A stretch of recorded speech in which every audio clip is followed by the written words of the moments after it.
Hamınıza salam dostlar. Bugün Roblox'ta sniperlik oyun oynuyoruz.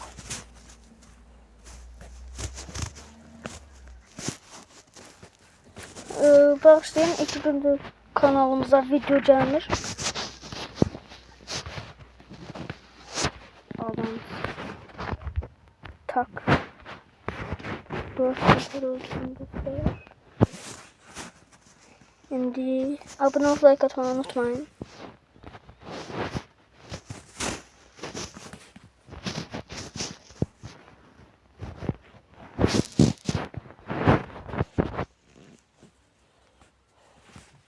Şimdi buradan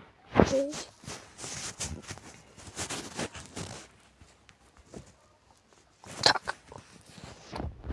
Dostlar diyorsan oğlan hile atıyor.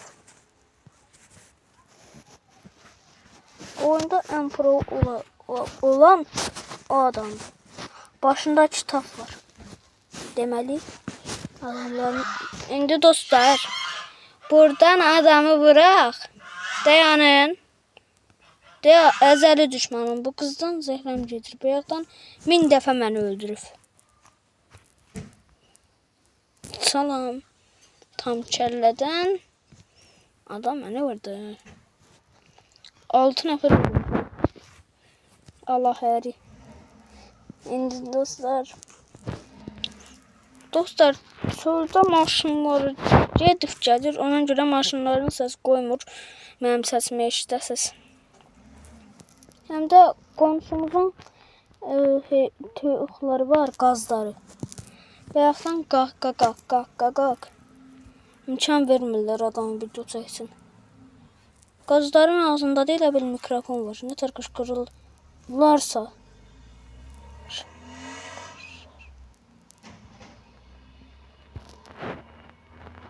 Qız məndən vəzirləmiş. Ağrım. Kitap baş. Geçen sefer 8 nəfər öldürmüşəm dostlar. Qəşəng. İndi bunu oynayaq. Yaxşı, onda bunu oynayaq. Başlayalım. Başladık. Tak. İlk adamı mən vuracağım.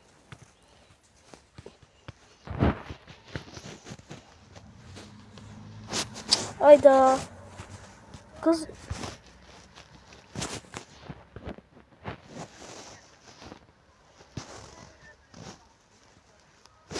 Oyda. Adamın dürbünü qəşəngdir. Oyun ayrımcılıq eləyir. Adama qəşəng dürbün verir.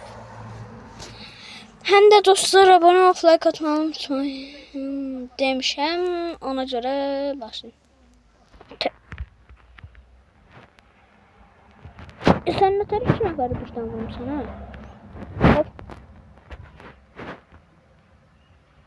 Görünmemiş. Bir.